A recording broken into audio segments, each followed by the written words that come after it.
CMR shopping mall Dasara ధమాకా offers అద్భుతమైన offers తో పాటు అబ్బురుపరిచే స్పాట్ గిఫ్ట్స్. మీ ఏం ఐటీ ఏఐ జాబ్ అయితే join next it challenge. Job తెచ్చుకోండి, 5 లక్షలు తీసుకోండి.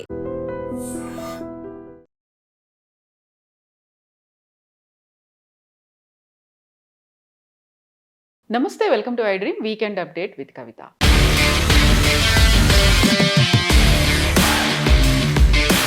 సెప్టెంబర్ 17ని ఎలా జరుపుకోవాలి? తెలంగాణ విమోచన దినమా, విలీన దినమా, లేకుంటే విద్రోహ దినమా, ప్రజాస్వామిక దినమా, ఎలా జరుపుకోవాలి అని దాంతో పాటుగా నేపాల్, బంగ్లాదేశ్, శ్రీలంక తరహాలో భారతదేశంలో కూడా ఒక ఉద్యమం వస్తుంది, ప్రభుత్వాన్ని దించేస్తారు అనేటువంటి వాదనలు ఎందుకు వినిపిస్తున్నాయి? ఇక ట్రంప్ భారతదేశానికి సరికొత్త మిత్రత్వానికి సంబంధించి మళ్ళీ ఎందుకు మెసేజ్లు చేస్తూ ఉన్నారు? ఇది కాకపోతే యూరోపియన్ యూనియన్ మీద ఒత్తిడి ఎందుకని పెంచుతున్నారు? చైనాతో మనం ఎందుకు దగ్గర కాకూడదు అనేటువంటి ఆలోచన మొదలైంది. మనతో పాటుగా ఉన్నారు foundation for democratic reforms founder doctor Jayaprakash Narayana గారు.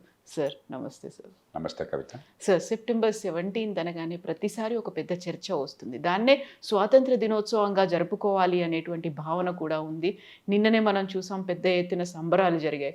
3 పార్టీలు 3 రకాలుగా జరుపుకున్నారు. సార్, యాక్చువల్గా తెలంగాణ దీన్ని ఎలా చూడాలి, ఎలా చూస్తోంది సార్? మనం ఒకసారి తెలంగాణ చుట్టూ తిరగడం కాకుండా ఒకసారి దేశం గురించి ఆలోచించాలి. స్వతంత్రం వచ్చినప్పుడు 550 సంస్థానాలు ఉన్నాయి ఈ దేశంలో. దేశంలో 3వ వంతు భూభాగం 550 సంస్థానాల్లో ఉంది. దానిలో అతి పెద్దది హైదరాబాద్ నిజామ్స్ ఎస్టేట్. ప్రపంచ చరిత్రలో భారతదేశంలో జరిగేదాకా ఇంత శాంతియుతంగా, ఇంత వైవిధ్యం ఉన్నటువంటి దేశంలో రక్తపాతం దాదాపు లేకుండా సునాయాసంగా దేశ ఐక్యత సాధ్యం కాల. 2 ఉదాహరణలు చెప్తాను మీకు. ఇటలీ కేవలం 9 స్వతంత్ర రాజ్యాలు ఉండేవి ఇటలీలో గతంలో. 1848 ఆ ప్రాంతాల్లో 9 స్వతంత్ర రాజ్యాలు ఉండేవి.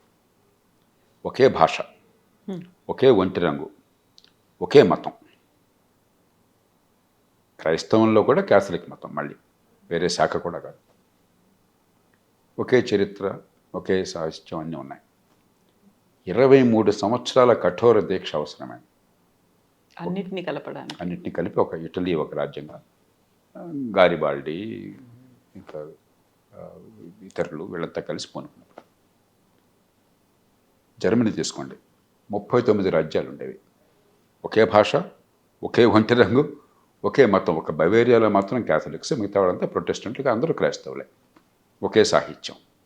1862 నుంచి 1871 దాకా విపరీతమైన మారణహోమం జరిగింది. బిస్మార్క్ ఆ రోజుల్లో బ్లడ్ అండ్ ఐరన్ అన్నాడు. ఆయుధాలు, రక్తపాతంతో చివరికి ఏకీకృతం చేయలేరు. ఒక్కసారి భారతదేశానికి ఆలోచించండి. ఇన్ని భాషలు ప్రపంచంలో ఎక్కడా ఊహించడానికి కూడా సాధ్యం కాదు. ఇక్కడున్న కులాలు అర్థం కావు, నాకే అర్థం కావు, మీకే అర్థం కావు, బయట వాళ్ళకి అర్థం అవుతాయి. ప్రపంచంలో ఉన్న అన్ని మతాలు ఈ దేశంలో ఉన్నాయి తొలి నుంచి. మరి విభిన్నమైనటువంటి సంస్కృతులు, సాహిత్యాలు, చారిత్రక నేపథ్యం, అక్షరజ్ఞానం లేదు, పేదరికం తాండవిస్తుంది. అలాంటి దేశంలో 550 రాజ్యాలని, స్వతంత్ర రాజ్యాలని స్వచ్ఛందంగా విలీనం చేసి ఒక్కటిగా దేశంగా చేయడం అన్నది ఒక ప్రపంచ చరిత్రలో అద్భుతం. దానిలో హైదరాబాద్ సంస్థానం ప్రత్యేకత ఏంటంటే అతి పెద్దది, చివరిది. 48 సెప్టెంబర్ 17తో దేశంలో అన్ని స్వతంత్ర రాజ్యాల విలీనం పూర్తయిపోయింది. కాబట్టి నా దృష్టిలో ఇది దేశ ఐక్యతా దినోత్సవం, నేషనల్ ఇంటిగ్రేషన్ డే. మనమేదో తెలంగాణకు మరోదానికి పరిమితం చేయకుండా ఖచ్చితంగా ప్రతి ప్రాంతము, ప్రతి భాష, ఆ సంస్కృతి, ఆ ఉనికి ఉండాలి. కానీ ఈ దేశంలో అంతర్భాగంగా, భారతదేశంలో అంతర్భాగంగా దేశ ఐక్యతను మర్చిపోయినట్టయితే ఈ దేశంలో శాంతి ఉండదు, ఈ దేశంలో స్వేచ్ఛ ఉండదు, ఈ దేశమే మిగలదు. అంచేత లోక్సత్తా పార్టీగా యాక్టివ్గా ఉన్న కాలంలో కూడా నేషనల్ ఇంటిగ్రేషన్ డే నా దృష్టిలో. ఇక దీనిలో హిందువులు, ముస్లింలు గొడవ లేదు, లేకపోతే తెలంగాణ మరొకటి గొడవ లేదు. ఈ దేశంలో మనం అంతా భాగం. దానిలో మన భాష, మన సంస్కృతి, మన ప్రాంతీయ చరిత్ర వాటిని కాపాడుకుందాం తప్ప దీనిలో మళ్ళీ పెద్దగా మనం కెలకాల్సిన అవసరం లేదు. ప్రతిసారి రజాకార్లకు సంబంధించినటువంటి ఒక విషయం చర్చ మీదకి వస్తుంది. దాంతోపాటుగా హిందువులు, ముస్లింలు, ఇక్కడ ఉన్నటువంటి హిందువులు జమీందారులు ఉన్నారు, అక్కడ ఉన్నటువంటి పటేల్ పట్వారీలు ఉన్నారు, వాళ్ళు కూడా సొంతంగా సైన్యాన్ని ఏర్పాటు చేసుకున్నారు. యాక్చువల్గా ఆపరేషన్ పోలో అనేది నిజాం మీద చేశారా, రజాకార్ల మీద చేశారా? అక్కడ ఉన్నటువంటి హిందువులు, జమీందారులు, తెలంగాణ రైతాంగ పోరాటం ఇవన్నీ కూడా ఉన్నాయి కదా సార్. వెనకాల చారిత్రక నేపథ్యం ఉంది. ఖచ్చితంగా వామపక్ష ఉద్యమాలు నిజాంకి వ్యతిరేకంగా చేశారు. జాతీయ పోరాటంలో భాగంగా మరి ఇక్కడ ఆనాడు కాంగ్రెస్ బుర్కుల రామకృష్ణ గారు మిగతా వాళ్ళు కానీ, మరి స్వామి రామానంద తీర్థ కానీ వీళ్ళంతా నిజాం మీద ఉద్యమం చేశారు. వామపక్షాల ఉద్యమం ప్రధానంగా పెత్తందారులకు వ్యతిరేకంగా, భూస్వామ్య వ్యవస్థకు వ్యతిరేకంగా. బి నరసింహరావు అనుకుంటున్న తర్వాత ఒక పుస్తకం, ఒక సినిమా తీశారు, దాసి అనుకుంటాను, మా భూమి. దాసి కూడా చేశారు. దాసి మీరు ఎవరు చేశారు నాకు గుర్తులేదు. మరి ఆ భూస్వామ్య వ్యవస్థలో సామాన్యులకి ఎలాంటి కడగంట ఉన్నాయో అని చెప్పన్నది కళ్ళకు కట్టినట్టు వర్ణించారు. కాబట్టి ఒక పక్కన భూస్వామ్య వ్యవస్థ మీద పోరాటం, దానిలో కొంత మంచి ఉండొచ్చు, ఆ భూస్వాముల్లో కొందరు గొప్పవాళ్ళు ఉన్నారు, మంచి చేసు, కానీ ఒక వ్యవస్థగా అది పీడించే వ్యవస్థ. రెండోది రాచరికానికి వ్యతిరేకంగా పోరాటం. మూడోది భారతదేశంలో ఈ స్వతంత్ర భారతంలో అందరం సమానం కావాలి అని స్వతంత్ర పోరాటంలో భాగంగా ఆ రకమైనటువంటి కోరిక, పోరాటం.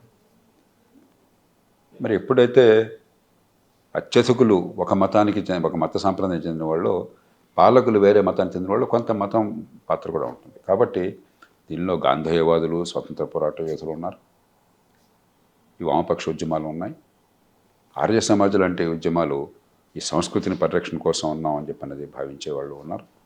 అన్ని రకాలుగా జరిగింది.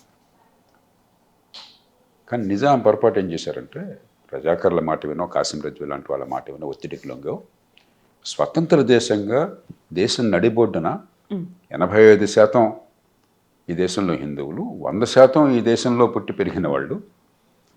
కాబట్టి ఇదేదో స్వతంత్ర దేశంగా ఉంటుందని కలగన్నాను. ఆయన ఐక్యరాజ్య సమితికి కూడా ప్రతినిధులు పంపించడం అలాంటివి కొన్ని చేశారు. ఆ నేపథ్యంలో ఇదొక్కటే 550 సంస్థానాల్లో భారత సైన్యాన్ని పంపించి ఆపరేషన్ పోలో పేరుతో పోలీస్ యాక్షన్ అని చెప్పంటాం, మరి ఈ భారతదేశం విలీనించడం ఈ ఒక్క దేశంలో మాత్రమే సైన్యాన్ని ప్రయోగించాల్సి వచ్చింది. కానీ ఇక్కడ కూడా కేవలం ఆపరేషన్ పోలోకి పరిమితమైనట్టయితే భారత సైనికులు చనిపోయింది 6 10 మంది చెప్తారు, 10 మంది లోపల, అతి తక్కువ రక్తపాతంతో. ఆ తర్వాత జరిగిన రాజకీయాల్లో ఈ రజాకర్లు మిగతావి, మరి దాని మీద ప్రభుత్వం నుంచి పోలీస్ యాక్షన్లో భాగంగా అక్కడ చాలామంది ప్రాణాలు కోల్పోయినారు. కానీ ఈ దేశంలో విలీనం కావడం కోసం కేవలం తుపాకీ పేలింది దేశం మొత్తంలో ఇక్కడ ఒక్కచాటే, అది కూడా చాలా కొద్ది కాలం మాత్రం. నిజాం వెంటనే అర్థం చేసుకుని ఈ దేశంలో అంతర్భాగంగా ఉంటుంది తప్ప ఇంకో మార్గం లేదనుకుని ఆయనే స్వయంగా వెళ్ళి మరి ఆనాటి ప్రభుత్వానికి లొంగిపోయాడు. అంచేత దీన్ని ఏ ఒక్కళ్ళ పోరాటంగా భావించడం కాదు, ఈ దేశంలో ఐక్యత కోసం జరిగిన పోరాటం. సో మనం దేశానికి 1947 ఆగస్టు 15 స్వాతంత్రం వచ్చింది అనుకున్నప్పుడు, మళ్ళీ తెలంగాణకి సంబంధించి ప్రత్యేకంగా ఒక స్వాతంత్ర దినోత్సవాన్ని సెప్టెంబర్ 17 అని జరుపుకోవడాన్ని ఎలా చూస్తారు సార్? అందుకనే తెలంగాణ స్వాతంత్రం అనుకోకూడదు, జాతి ఐక్యత అని చెప్పి అనుకున్నట్టయితే అప్పుడు ఈ రకమైన ఇబ్బందులు, ఈ కాంట్రడిక్షన్స్ ఉండవు. ప్రతిసారి సెప్టెంబర్ 17 అనగానే చరిత్రకు సంబంధించి విభిన్నమైనటువంటి కోణాలన్నీ ఆవిష్కృతం అవుతూ ఉంటాయి. పర్టికులర్గా ఇది జరిగింది అనేది ఎందుకని ఎవరు చెప్పలేకపోతున్నారు సార్? ఇందులో చరిత్ర సంస్కృతి కాదు సమస్య, ఆ పేరు వాడుతున్నాం రాజకీయ ఓట్లు లాగటం కోసం అని చెప్పని ఒక్కొక్క పార్టీకి ఒక్కొక్క పంథా ఉంటుంది, ఒక్కొక్క సామాజిక వర్గంలో ఎక్కువ మద్దతు ఉందన్న భావం ఉంటుంది. కాబట్టి వాళ్ళకున్న మద్దతును బలపరుచుకోవటం కోసం, పార్టీల మధ్య చాలా తేడా ఉందని చూపెట్టుకోవటం కోసం జరిగే చర్చ తప్ప దీన్ని మనం అందరం పట్టించుకోవాల్సిన అవసరం లేదు. మనం భారతదేశానికి సంబంధించి చూస్తే ఒక సమగ్రమైనటువంటి చరిత్ర ఉంది, ఉత్కృష్టమైనటువంటి రాజ్యాంగం కూడా ఉంది. అయినప్పటికీ కూడా ప్రతిసారి ఎక్కడైనా ఏదైనా అసంతృప్తి కనిపించింది, అనిశ్చితి కనిపించింది, అక్కడ ఉంది అన్న వెంటనే మనకి మరో శ్రీలంక కనిపిస్తుంది, బంగ్లాదేశ్, నేపాల్ అనేది. నిజంగా అలాంటి బలహీన పరిస్థితులు భారతదేశానికి ఉన్నాయా సార్? లేదు, ఖచ్చితంగా ఇంత సంక్లిష్టమైన దేశం, ఎన్ని కులాలు, మతాలు, భాషలు, ప్రాంతాలు ఉన్న దేశంలో పేదరికము, ఇప్పటికి కూడా అవిద్య, మనకేదో బ్రహ్మాండంగా విద్య ఉందనుకుంటున్నాం, మనం మోసం చేసుకుంటున్నాం. మన దేశంలో ప్రజాస్వామ్యం ఆషామాషి కాదు. మన జాతి నిర్మాతలు, రాజ్యాంగ నిర్మాతలు చాలా గొప్ప సాహసం చేశారు. ప్రపంచ చరిత్రలో ఎవరు చేయని సాహసాన్ని చేశారు. ఇంత పేదరికము, ఇంత అవిద్య, ఇంత సంక్లిష్టత, వైవిధ్యం ఉన్న దేశం ఎప్పుడు కూడా తొలి రోజు నుంచి వయోజన హక్కు పెట్టుకోలేక మొట్టమొదటి దేశం భారతదేశం. అప్పటిదాకా ఊహించాల. బ్రిటన్లో 1215లో మ్యాగ్నా కార్టా దాని పేరుతో రాజు మీద కొంత తిరుగుబాటు అయినా కాకపోయినా అక్కడ ఉన్నటువంటి నోబుల్స్, ఆ భూస్వాములు, రాజు అప్పటిదాకా రాజు దైవాంశ సంభూతుడు, రాజు చెప్పింది వేదవాక్యం. అలా కాకుండా రాజుకి భూస్వాములకు మధ్య ఒక ఒప్పందం కుదిరింది. అంటే మీ బాధ్యతలు ఏంటి, మా బాధ్యతలు ఏంటి, మా హక్కులు ఏమిటి, మీ అధికారాలు ఏమిటి ఆ నిర్వచనం. అప్పటిదాకా అసలు నిర్వచనం ఏమంటే దేవుడు సృష్టిస్తే, రాచరికం దేవుడు సృష్టిస్తే మీకు నిర్వచనం ఏమిటి, ఆ దేవుడు ఏం చెప్తే అదే. దాని నుంచి తొలిసారిగా పాశ్చాత్య దేశాల్లో రాజు అనేవాడు దైవాంశ సంభూతుడు కాదు, రాజుకిని సామాన్య ప్రజలకు కాకపోయినా కూడా నోబెల్స్కి ఒప్పందం ఉందని చెప్పనేది మ్యాగ్నా కార్టా. 1215లో మొదలైతే 1928 దాకా బ్రిటన్లో వయోజన ఓటు హక్కు లేదు. మహిళలకు ఓటు హక్కు వచ్చింది 1928లో. అమెరికాలో 1619లో వర్జీనియా రాష్ట్రంలో మొట్టమొదటి ప్రజాస్వామ్యం వచ్చింది. 1776లో అమెరికా ప్రభుత్వాన్ని, సంయుక్త రాష్ట్రాల ప్రభుత్వాన్ని ఏర్పాటు చేసుకున్నారు. 1776లో ప్రభుత్వం ఏర్పాటైతే అంత ఉదాత్తమైన రాజ్యాంగాన్ని రాసుకుని కూడా 1960ల దశకం దాకా నల్లజాతి వారికి ఓటు హక్కు లేదు. కాగితం మీద 1865లో నల్లజాతి వారికి ఇచ్చారు, కానీ ఓటు అమలు కాల 1960 దాకా. అలాంటిది తొలి రోజు నుంచి కులం, మతం, లింగ వివక్ష, భాష, ప్రాంతం తేడా లేకుండా అందరికీ ఓటు హక్కుని మనం ఇచ్చుకున్నాం. ఇది చాలా గొప్ప ప్రయోగం, చాలా సాహసోపేతమైన ప్రయోగం. ఎందుకంటే ప్రజాస్వామ్యం కేవలం ఓటుకి, అలాగే నిరసనకి, అరవడానికి, తిట్టుకోవడానికి పరిమితం అయితే ఇది ప్రజాస్వామ్యం కాదు. అది పూర్తి ప్రజాస్వామ్యం కాదు, అది అవసరం. నిజమైన ప్రజాస్వామ్యం వెళ్ళునుకోవాలి.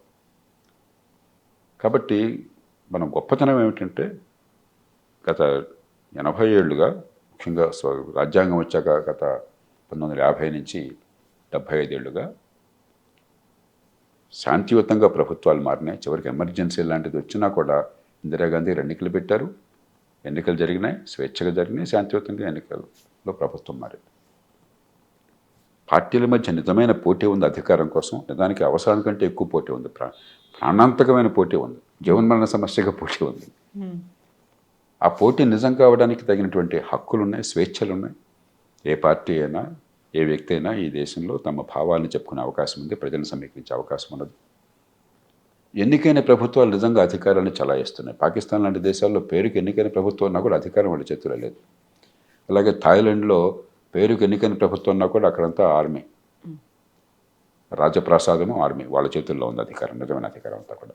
మన దేశం అట్లా కాదు. కాబట్టి నిజమైన ప్రజాస్వామ్యం ఉంది, కానీ ప్రజాస్వామ్యం లోతు పెంచాలి. ఖచ్చితంగా మనం అప్రమత్తంగా ఉండాల్సిన అవసరం ఉంది. ఎందుకంటే వేద దేశంలో ప్రజల ఆకాంక్షలను పూర్తిగా వేగంగా నెరవేర్చలేని పరిస్థితి ప్రపంచమంతా ఉంది. ఎందుకంటే మనం అర్జెంటుగా సినిమాల్లో చూసినట్టుగా సీన్ మారిపోగానే జీవితం మారిపోవాలని కోరుకుంటాం, కానీ దీర్ఘకాలం పడుతుంది. ఆర్థిక ప్రగతి, అందరికీ ఫలితాలు అందటం, అవకాశాలు అందటం అనేది ఒక్క క్షణంలో జరిగే పని కాదు. మ్యాజికల్ వ్యాండ్ అనేది లేదు. మ్యాజిక్ వ్యాండ్ లేదు. సినిమాల్లో మాత్రం సాధ్యం అది. ఏదో ఒక సినిమాలో ఒక్కరోజు ముఖ్యమంత్రి అయితే మొత్తం మార్చేస్తాడు. అది కథ అంతే, కాల్పనిక సాహిత్యం అంతే. కాబట్టి అందులో సోషల్ మీడియా యుగంలో క్షణాల్లో జరిగిపోవాలన్న కోరిక ఉన్నది, ఆతృత ఉన్నది. ఈ నేపథ్యంలో ప్రభుత్వాలు, పార్టీలు సరిగ్గా స్పందించకపోతే అనవసరమైనటువంటి అపోహలు, ఆందోళనలు, అవి ఉద్యమాలు, ఆ ఉద్యమాల నుంచి కొన్ని సందర్భాల హింస అలాంటివి వచ్చే ప్రమాదం ఉంది. కానీ మన దేశంలో రాజకీయ పార్టీలు ఎన్ని లోపాలు ఉన్నా కూడా, లోపాలు చాలా ఉన్నాయి, రోజు నేను విమర్శిస్తుంటాను. ఎన్నికల వ్యవస్థలో, ఎన్నికల నిర్వహణలో కాదు, ఎన్నికల వ్యవస్థలో లోపాలు ఉన్నా కూడా, అధికార కేంద్రీకరణ తీవ్రంగా ఉన్నా కూడా, చట్టబద్ధ పాలన సరిగ్గా లేకపోయినా కూడా, మౌలికంగా ప్రజాస్వామ్య విలువలు ఈ దేశంలో ఉన్నాయి. రాజకీయ పార్టీలు కొంత సమన్వయాన్ని పాటిస్తున్నాయి. ఈ మధ్య కొంత సమన్వయాన్ని కోల్పోతున్నారు. ఎన్నికల్లో ఓడిపోతే తూచంటున్నారు. నేను గెలిస్తేనే ఎన్నికలు సరిగ్గా జరిగినాయి అంటున్నారు. చాలా ప్రమాదకరమైనటువంటి ధోరణి. ఇది కొత్తగా వచ్చింది, ఒకటి మాట్లాడుతున్నారు. కానీ ఈ సంస్కృతిలో ఇది దేశంలో 1971 ఇందిరాగాంధీ బ్రహ్మాండంగా గెలిచినా కూడా ఎన్నికల్లో ఆవిడ మోసం చేసి గెలిచింది ప్రధానమంత్రిగా అనవాలనలా.